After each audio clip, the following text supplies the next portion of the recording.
What's up, guys? Today we're going to be breaking down everything about Season 7 in Delta Force, from the flooded Zero Dam rework to the new Engineer or Operator Gizmo, to the Hot Zone expansion, anti-cheat upgrades, console improvements, and even a Metal Gear Solid collaboration coming soon.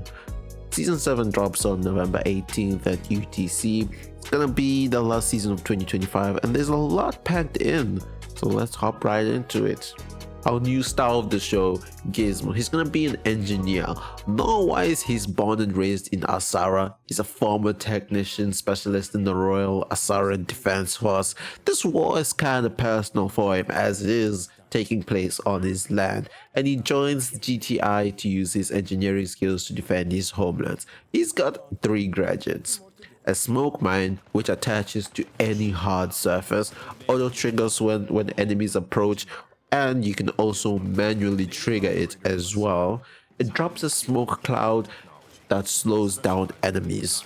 Next is his crawler nest. It deploys 3 crawlers that hunt down nearby enemies, deals damage, and inflicts corrosion. Corrosion won't last for a long time, but what makes corrosion pretty nasty is that it makes enemies take much more damage from all sources.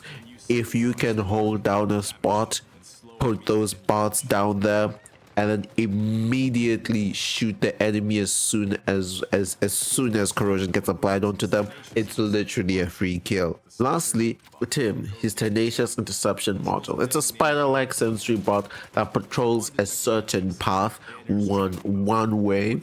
When it detects an enemy, it switches to tracking mode, and once in tracking mode, it will then stun them, make them unable to ADS and unable to use items.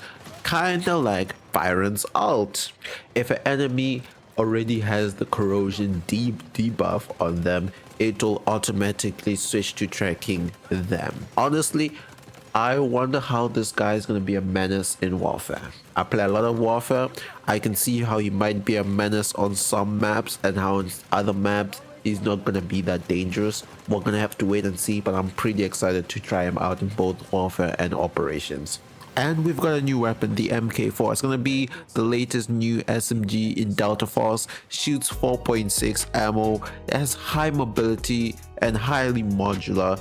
It shoots 3 bursts that can shred enemies in close quarters. But if you don't like shooting in bursts, you can actually turn it into a full auto for your close to mid-range flexibility, although it will lose some armor penetration when you convert it from a burst rifle into a full auto rifle with some of the cosmetics. Next, for our cosmetics, we have a brand new season pass, which is going to bring you 5 firearm appearances, 4 vehicle appearances, a stunning new skin for Luna. Actually might compete with the Luna skin we got for season 6 with the collab. And you get Gizmo himself for free. There's always Delta tickets and armament vouchers with your typical safe box that comes with the battle pass. Next up, we're getting a new Mandelbrick, the most wanted. God, this skin looks to die for. It is so good. It has a Wild West bounty hunter theme, and it's gonna be for the A as well. I wish I could get this. I'm most probably not gonna get this because those pulls a little bit too expensive, but hopefully you guys can get it and flex on me in the chat when you do. We're getting a new melee appearance, a new knife. It's gonna be called the Deej. Oh, it looks pretty stylish, you know. Whether it competes with the previous knives is something to argue, but it definitely does look pretty nice. And we're gonna have our new Turbo Brick collections, which are gonna be the Jungle Bash. They look pretty cute, pretty small, pretty cute. We gotta talk about Zero Dam.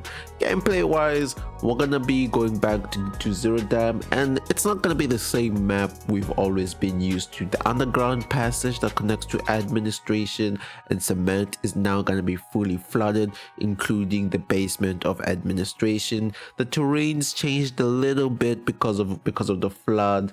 Might be able to have a couple of new routes, especially because now You can now swim from the administration basement directly into the underground passage. It's no longer a one-way pass. Extraction, they say extraction is gonna be a little bit easier, but we're gonna have to see for that once the season drops. Zahid himself on Zero Dam is gonna be an even harder boss. You'll find him at the top of the dam. As always, he's gonna be much more aggressive, and it seems like he might have better loot this time with the tougher challenge. On top of that, lastly, on top of this, there are gonna be bombs planted everywhere across the map on Zero Dams. Players can find these and defuse them as part of a quest you get on the surface. Disarm 3 bombs and you'll be able to spawn 3 airdrops. Now, whether these airdrops are worth the risk is gonna be dependent on what's in them. Are you ready for the risk? Because that's definitely gonna attract a lot of attention. Switching off to Warfare. Warfare is also getting a new update. We're getting a brand new map, Momentum. It's set in a reimagined desert war zone. The map mixes shifting sand dunes, iconic man-made structures, a huge underground area for close quarter fighting within the pyramids, while also having a large open space, making vehicles a deadly threat on this map. I'm looking at the jet, okay, I'm gonna be in the tank, and the next thing a jet's gonna go like, I got a lock on you, Danzo. I can already imagine the nightmares, guys. Switching back to operations, we're gonna be getting the Neuralink devices back. Now these will have a different use case than we had for them last time. This time they'll actually help you uncover secrets specifically for lore bits, but it's not just lore we're getting, alright? I know you're grabbing your hands and getting ready for this, but when you use them, you'll now be able to scan loot boxes, and when you scan them, you have a very high chance of getting extra loot. Who knows, we might find a red by scanning with them. A man can only dream, okay? A man can only dream. I'm looking at the diamond, okay? The heart of Africa. I need that. Plus, rumor has it that you can now scan keycard rooms with it, and when somebody unlocks that keycard room, you will get notified. How far you have to be from the keycard room, we don't have an exact detail of it, even if you need to be far away. But it's definitely gonna play for some good traps, especially with the new operator gizmo. Next, we got our hot zone upgrades and solo queues. For hot zone fans, this update's actually gonna be pretty huge. We're getting 6 new hot zone maps being added. They're gonna have a few new spawn configurations. Some of them are gonna be deliberately crazy, quote unquote, from the dev, so get ready for a little bit of raging, but yeah, might be a lot of fun. They also brought back in the double break rule from Delta Force International. The first squad to get 2 Mando brick wins. Otherwise, the winner is the team with the most decoded Mando bricks. In a tie, it all goes to total asset value, alright? On the matchmaking side, the devs also talked about solo queue for operations. They have been testing it out, and well, it seems like it's been doing pretty good. There's been a lot of strong participation, you know, we've all been asking for this, and they are seeing that it's actually paying off. They're gonna keep the test running to gather more data, but it doesn't look like it's going away anytime soon.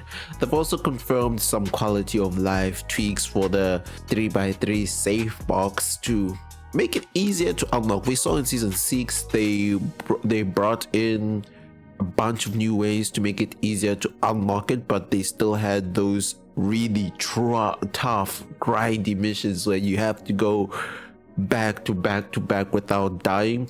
Well, it looks like this time they will be having fewer of those quests. Now in specific, they're going to be having fewer quests where you fail by being taken down. So they might just tweak them to now that, hey, you're just going to go there and still do those things, but maybe going down doesn't fail the quest. We'll wait and see, but Either way, it's good news. Makes it easier for us to get a 3x3 save box. That way we can have it early and have it for the rest of the season. I don't want to miss out on any red items because I don't have a big enough save box. Hey, you know what I mean? And you'll no longer be required to go to tied prison for certain objectives for the 3x3 save box. And with that, I want to thank you guys for watching. What you guys are excited for season 7? It's gonna be dropping within a day or two, so comment down below what you guys are most excited for. Are you gonna be playing the warfare side, or are you gonna be playing the operations side? Either way, have a good day and catch you guys later.